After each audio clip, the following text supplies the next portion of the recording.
Hello there, this is Out Motorsports. My name is Jake, and this is the 2022 Genesis G70. Genesis launched the G70 for the 2019 model year to compete with things like the BMW 3 Series, the Mercedes-Benz C-Class, and the Audi A4. It is a sporty vehicle over anything, and it competes in that attainable luxury sport sedan sort of category. Now for 2022, they have given it a bit of a facelift. This is not an all-new vehicle, but it was good enough to begin with. It had good bones, a good chassis, and now for 22, they changed a few things just to bring the styling in line with the rest of their vehicles and some of the options in line with the rest of their vehicles as Genesis has grown out their lineup. So let's talk about what is new for 2022, talk about what this Genesis G70 is, and then we'll get it on the road and see how it is to drive both on the highway as a cruiser and on back roads as a car for the enthusiast. And before we get too far into this, please take a second, subscribe to the channel if you haven't already. We really appreciate all the support, and the more of it we have, the more fun things we can do with vehicles like this G70, with older cars, with motorsports, you name it, we're here to do it. So thank you for all that support. All right, so with that, on to the 2022 G70. Like I said, this is a facelift. They didn't change a lot about the car because it was pretty good to begin with. So basically you've got a new front bumper, a new grille, new headlights, a new rear bumper, new taillights, and that's basically it for what they changed on the G70 for 2022. It was basically a stylistic update to bring it in line with the rest of their lineup. The other thing Genesis did was they changed out the infotainment screen on the dashboard. The older cars have a slightly smaller screen. This one has the new 10.25 inch widescreen that they're putting in pretty much everything at this point. So those are the big differences. Now, this is not the first G70 that I've driven. I actually have a friend of mine who has a 2019 G70 with the 2-liter turbo 4 and the stick shift, which they took away for the 2022 facelift. It was offered for a couple years. It didn't meet projections, and sales projections of the manual were low to begin with. I think they were at 5% or something. So not a lot of people bought them in the first place. Now, I really like my friend's G70 with that stick shift. What's interesting with this car is this is not fully loaded like a lot of manufacturers try to send us. This one is a rear-wheel drive version of the G70, but it is the 3.3. It is a loaded Sport Prestige trim level. So it's got a lot of power, it's got rear-wheel drive, and it's got a bunch of other goodies that make it even better. So let's run through what all is involved here. Up front, you have the 3.3-liter V6. It is twin turbocharged. It makes 365 horsepower and 376 pound-feet of torque. For 2022, it only goes down to the wheels through an 8-speed Genesis in-house automatic. It's a torque converter automatic, and in this case, this is a rear-wheel drive car, not all-wheel drive. All-wheel drive is optional. They also still offer the 4-cylinder that makes about 252 horsepower, and in both cases, rear drive is standard. All-wheel drive adds about $2,000 and about 100 pounds to the car's overall curb weight. But this is the big motor, it is rear-wheel drive, and then this is the Sport Prestige. So this is the top trim, there's Sport Advanced in between, and then Sport Prestige on top. So the Sport Advanced trim of this car, which this car has all of those goodies on it, gives you these 19-inch wheels. These are not totally black, but they look black more or less all the time. They're kind of a very, very dark blackish gray. So you get these wheels, you get a kind of grayed out grille up front, dark chrome, and you get dark chrome on what they call the DLO, the daylight opening. So this whole trim that goes around the door windows is kind of a darker chrome. It's not a bright chrome. And then the final thing that you get with the Sport Advanced package is a variable valved exhaust. So it's an active exhaust. Based on the drive mode you're in, the exhaust can be quieter or louder. When you move to the Sport Prestige package, you add some of the really good goodies, notably being Brembo brakes all around. So they are a higher performance brake. They are a bigger brake with more pistons. So you've got bigger brakes on the front and back of this car.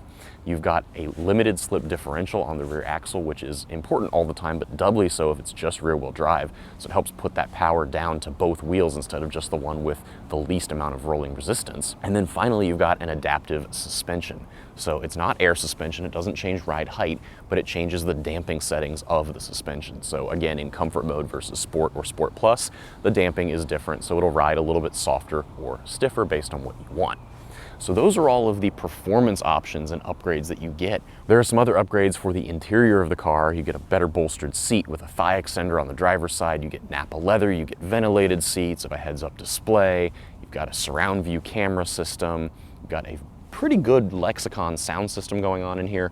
All of those are going to come on this car between the Sport Advanced and Sport Prestige models. Obviously, you can check out the Genesis website if you want to see the total breakdown. And of course, this one is basically fully loaded with the exception of all-wheel drive, which comes in at another $2,000 no matter which engine or trim you pick. These cars start around $38,500. That's for the 2-liter turbocharged 4 with rear-wheel drive.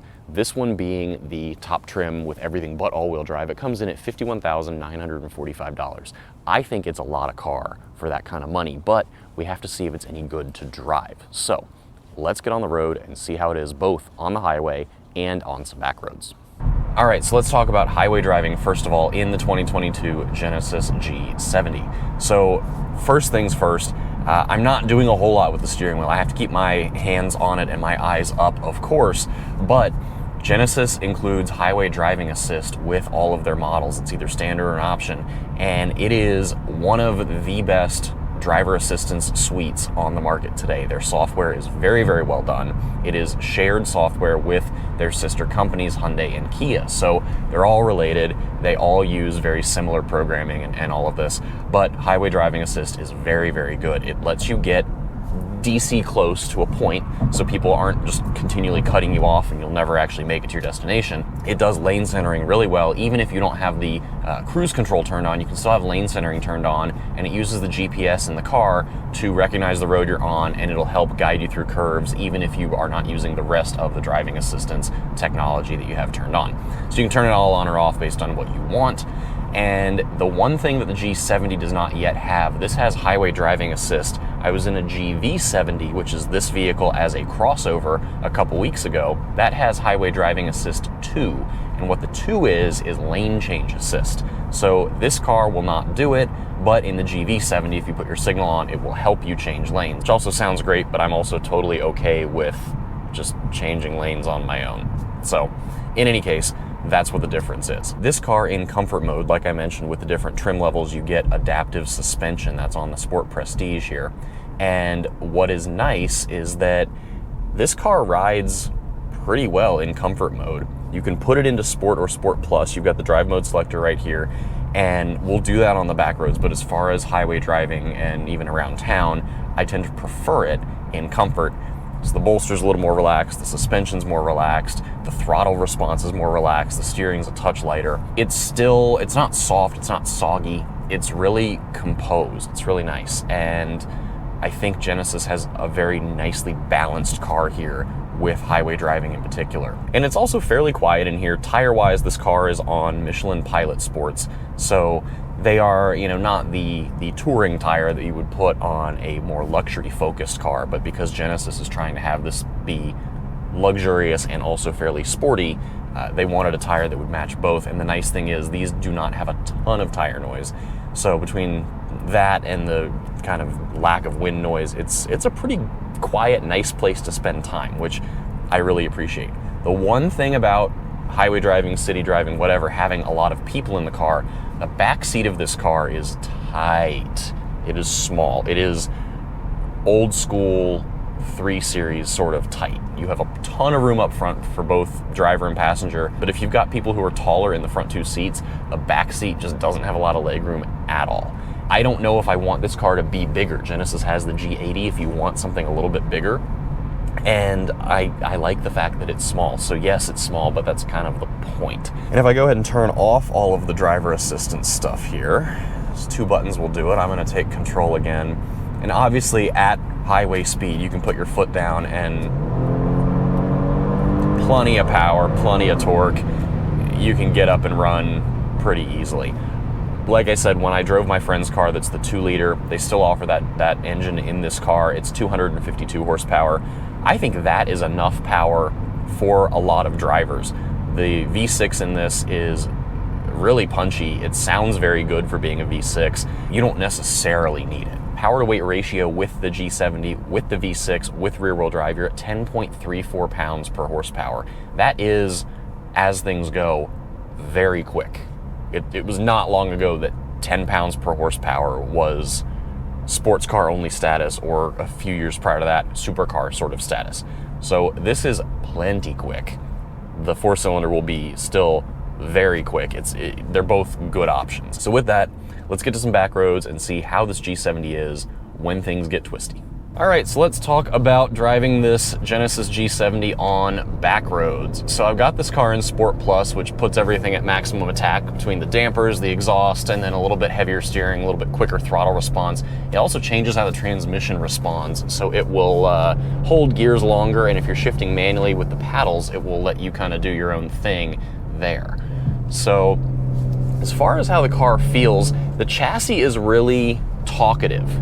It will let you hang the tail out a little bit in Sport Plus and Sport mode, and the tires on this are Michelin Pilot Sports, which are hilariously outmatched for the temperatures we're at right now. It's 45, 50 degrees. It's a little on the cold side for a tire like that, so the back will want to step out if you really play with it like leaving a corner.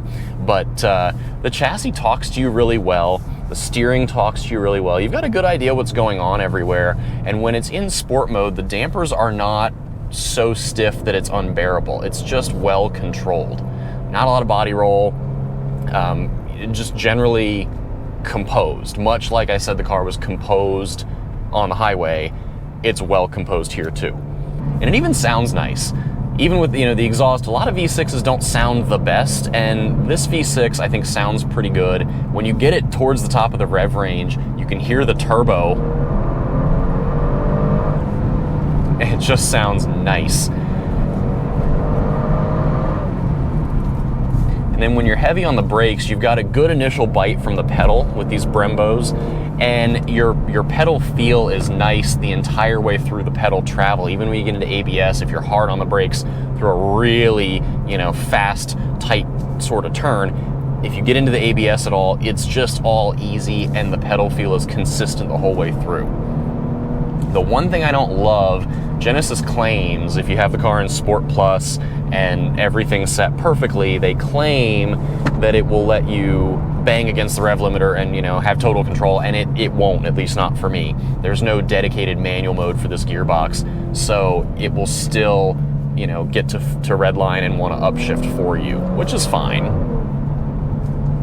And I do have the active exhaust turned on as far as the flappers, but the piped in sound from the sound system is turned off. I like the fact that Genesis will let you control what you want there or not.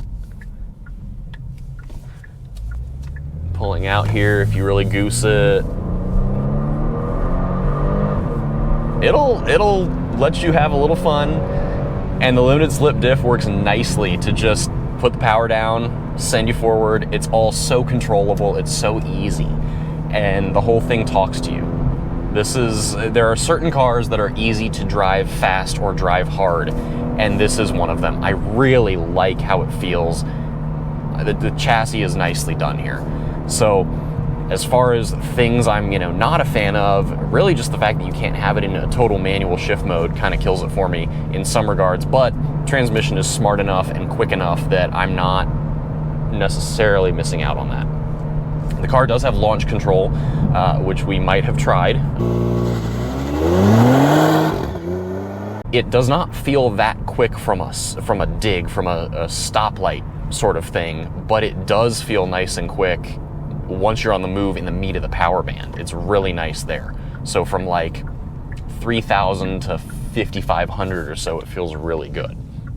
And it does want to make power all the way toward the red line. So red line is 6,500 on this car, indicated on the tach at least, and it feels like it wants to make power that whole way there. So nice, strong, healthy engine, and good usable power everywhere. It does take some time to build boost away from a stoplight. If you're totally stopped or low in the revs, yes, it's turbo, it should help out, but it's a little more old school feeling and not the quickest thing to spool, which I find fascinating, but it's kind of fun in a certain way. Once you learn what it's going to do, it's predictable every time, which is the best thing. You want the car to be predictable. All right, and that is it for this review of the 2022 Genesis G70 3.3 Sport Prestige. Thank you so much for coming along. As always, please be sure to subscribe right here on YouTube if you haven't already.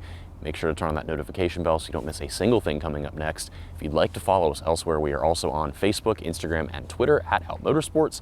And if you'd like to join a community of other LGBT automotive enthusiasts and motorsports competitors, please head over to outmotorsports.com. We have a whole community over there who would love to meet you and have you join us. In the meantime, please stay safe, be well. We'll see you again soon.